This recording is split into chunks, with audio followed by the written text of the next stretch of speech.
The city of San Francisco is now helping homeless drug addicts use illegal drugs.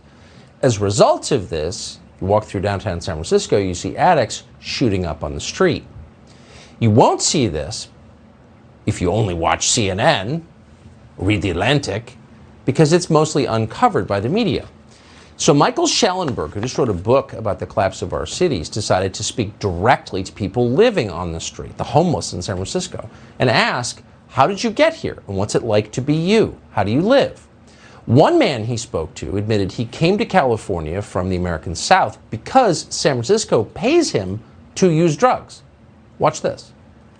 Where are you from? Louisiana, Texas area. How long have you been in San Francisco? Since June. If you're gonna be homeless, it's pretty easy here. I mean, if we're gonna be realistic, they pay you to be homeless here. When you said that San Francisco pays people to be homeless, what did you mean by that? Did you mean that literally? Yeah. I mean, I get $620 a month, dude. From general assistance, or how was that hard to get? Phone call, bro. Phone call. 200 food stamps and $620 cash a month. Wow. Forget about it. Why wouldn't I do it?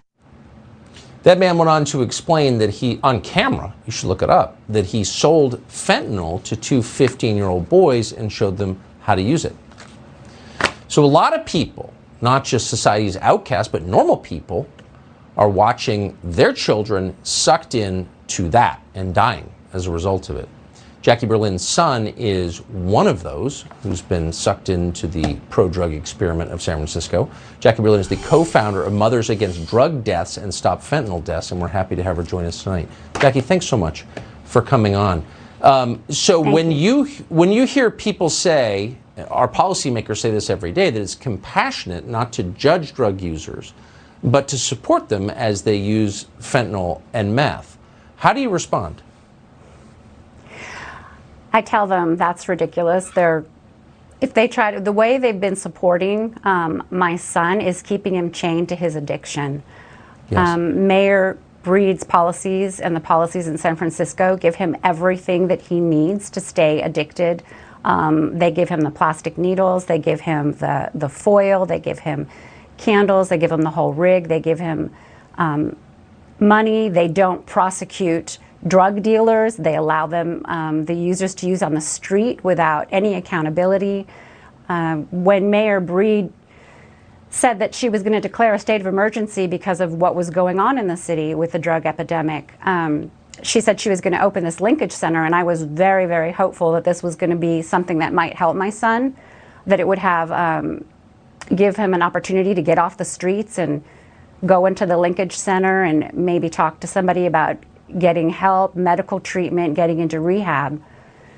Then I found out that they were allowing drug sales and use inside the linkage center. And my hopes were dashed, and even talking to my son, he said it just looks like more of the same. Kind of makes him feel hopeless, makes me feel hopeless how the city doesn't do anything there to help mandate treatment or encourage treatment. It's all normalizing and enabling. Yeah, in other words, promoting drug addiction. Absolutely. That is a heart-wrenching tragedy, and I hope that people see it for what it is. Jackie, I appreciate your coming on tonight. Thank you. Thank you so much.